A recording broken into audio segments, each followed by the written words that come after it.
Good morning, everyone. My name is Hanna, and I am the Head of Growth and Analytics at Moody's. Here today to talk a little bit about the outlook for the banking industry, but also to try to offer some guidance on how we can better identify early distressors in credit risk, and also how potential changes in the macroeconomic landscape may affect that risk. I need to start. Very well. Sorry? We cannot hear you very well. Is that better? Yeah. Perfect. I need to start with a disclaimer. A lot of the research presented today is from Moody's Ratings, but I do not represent Moody's Ratings. I work for the data and analytics arms of Moody's, and more importantly, in predictive risk analytics. So with that out of the way, let's get on with a outlook on the banking industry. Yes, it does. Oh. To kick us off, I think it's important to briefly just consider the macroeconomic environment, which is a foundation that I think will shape a lot of the discussions that are following this conference. The world seemingly stands at a bit of an inflection point where we have trade restrictions, geopolitical fractions, and uneven recoveries defining the economic terrain. And as we navigate through this era of challenges, it is critical to understand the dynamics of that and how it may impact the banking industries. I've been talking to banks for a long time, and three things have always been on top of mind, which has been inflation, interest rates, and geopolitical risks. And now we also have trade tensions and additional stresses from a geopolitical standpoint. There are three of the world's most important economic regions that are in tensions right now, which is of course Europe, the Middle East, and Africa, and the worries are quite many. There is uncertainty about future US funding for Ukraine. There is uncertainty and worry about a broader regional conflict in the Middle East. And there are tensions in the South China Sea and the Taiwan Strait, which means that that region may become a major flashpoint in the future. Even beyond the wars, we're seeing international competition, or strategic competition, shall we say, between US and China. Of course, the two largest economies globally, and that will continue to shape their industrial and trade policies, as well as those of their trading partners. There are many, many potential futures here. There is a scenario where trade and industrial policies can improve a balance of persistent surpluses and deficits. That could be difficult, but of course would be potentially sustainable for the global trading system. And then there is another scenario. There is another scenario in which we will see trade and currency wars, which of course would be rather detrimental for the global economy. I think we are potentially in the midst of long-term geo-economic fragmentation that could split the global economy along the lines of geopolitical blocks. And it is very difficult to understand what shape this will ultimately take, but what I think it underlines is the importance of perpetual risk management. Looking at the outlook for the banking industry next, the banking industry stands at a bit of a crossroads. It's shaped by stabilising economic conditions. Why is my slides going on ahead? Hopefully stay here. Let me know if I'm not behind me. Evolving regulatory landscape and these geopolitical uncertainties. So Moody's Ratings, now Moody's Ratings again. Their 2025 default forecast, which you can see on the screen here, does incorporate expectations that further rate cuts will ease interest burdens, particularly for the leveraged loan issuers. And they are supported by currently fairly healthy fundamentals among corporate loan issuers. There are still financially weak borrowers that will struggle to continue their debt servicing cost with the elevated borrowing costs. And we have actually seen some distressed companies in the US that went through distressed exchanges last year without cutting their debt to sustainable levels, so they are of course at risk of defaulting again. The Moody's Ratings outlook for banks has shifted from negative to stable this year, which is reflecting the anticipated stabilisation of economic growth and the easing of monetary policies. Major G60 economies are transitioning from cyclical recovery to a phase of slower but more sustainable growth. And while this is reassuring, we still have the shadow over us of trade restrictions and post-election uncertainties, particularly in the US.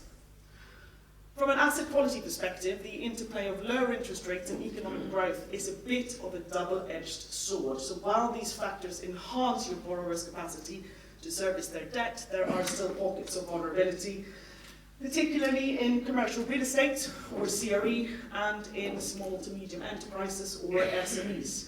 So while NPL, or non-performing loan ratios, are expected to remain low, Relative to history, at least, there are localized stress points that will require active risk management. Turning our head to Europe now, the European banking sector is fairly closely tied to the broader economic recovery in the region. So we are encouragingly expecting to see more growth in 2025 of 1.2%, which would be up from 0.7 in 2024. Turning our head to Europe, this is supported by falling interest rates, which will bolster consumer spending and investments. And we are actually seeing Southern Europe pushing ahead here, which also stands to benefit from the EU's Next Gen Recovery Fund. Now, looking at where my optimism may be challenged is again returning to asset qualities. So SME problem loans in the euro area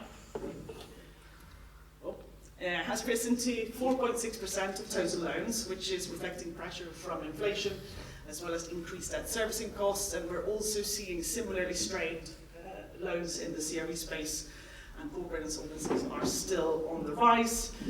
But we are seeing these headwinds at the same time. We have fairly tight labour markets, we have declining household debt levels, and this really offers some degree of resilience, with overall problem loan ratios at just above 2%. All right. Profitability is also facing some challenges with the declining interest rates. So net interest margins are compressing, particularly in systems that are reliant on floating rate loans, like the Nordics and Southern Europe, but also for those that are in competitive deposit markets like Germany and the Benelux region. What some banks are doing to counteract this is diversifying fee income, and some are leveraging more hedging strategies. And also, hopefully, we'll see some marginal relief from reductions to the Single Resolution Fund.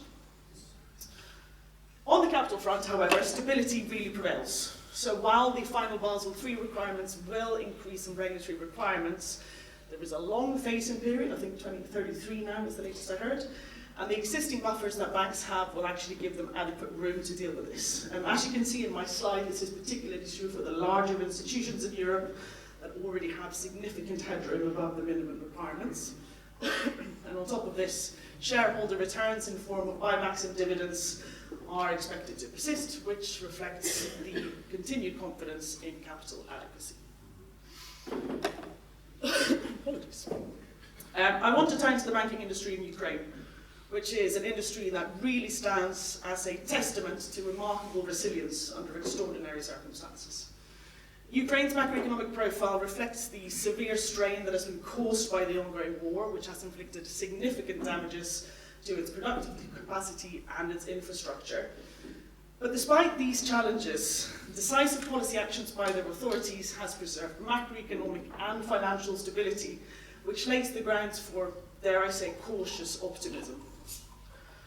After a rather staggering economic contraction of nearly 30% in 2022, Ukraine's GDP began recovering with 5.3% in 2023, slight slowdown in 2024 to 3.3%, but this was mainly due to energy disruptions and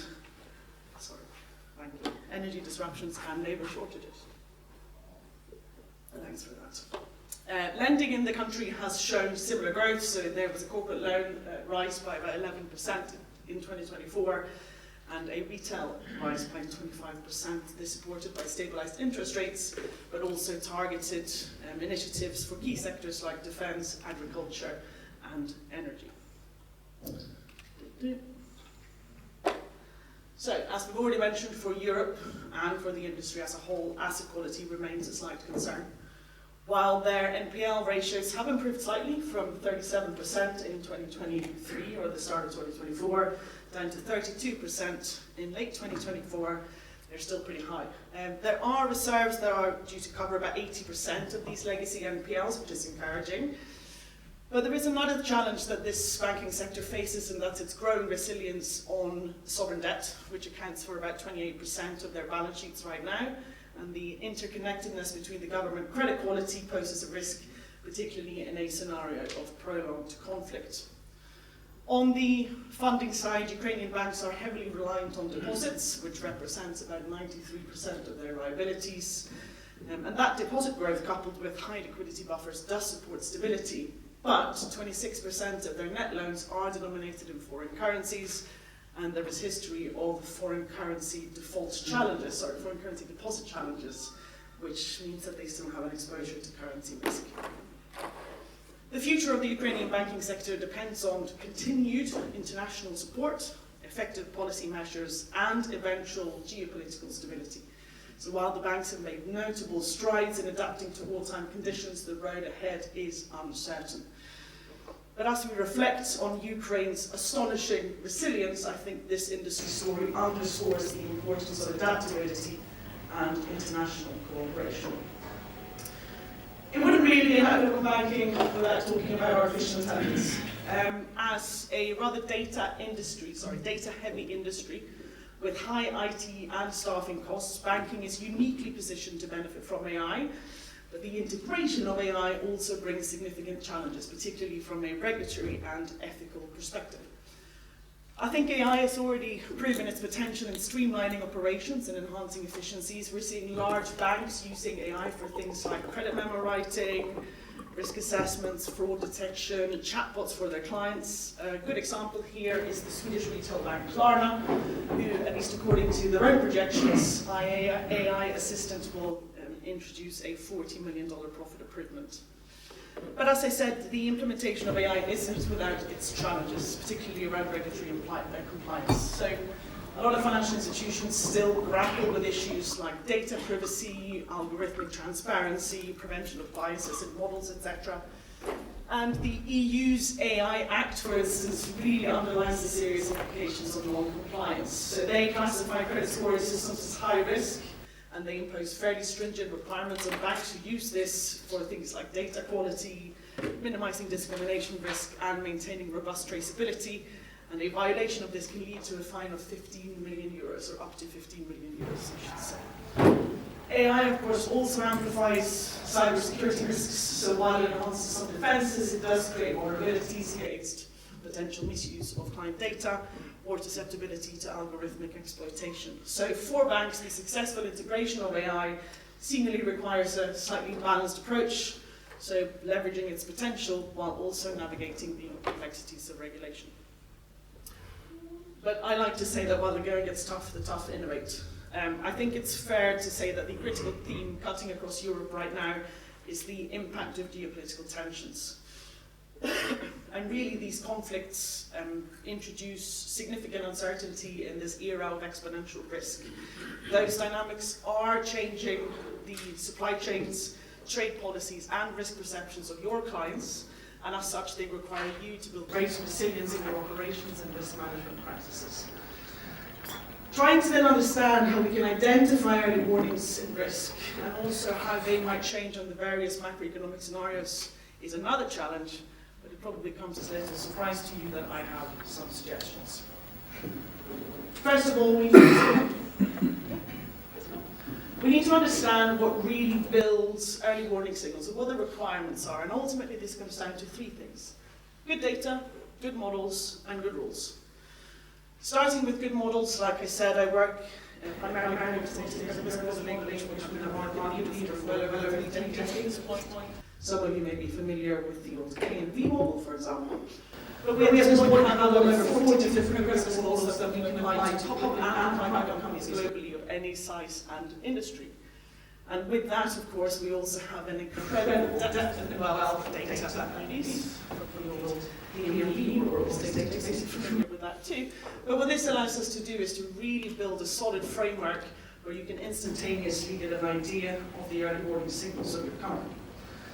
The way we do this is by applying this framework. So on the first hand, which is our low to medium, is of a company's own probability of default, or indeed implied rating, which is where we map PDs over to the same scale as our ratings agencies would use. And then secondly, to also account for relative risk, we construct peer groups.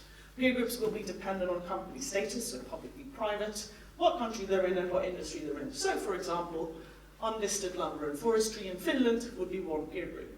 So if we see that the risk starts to deteriorate in the company, they would move from low to medium. And if that is also then breached by the trigger level that we set for the peer group, they would fall into severe.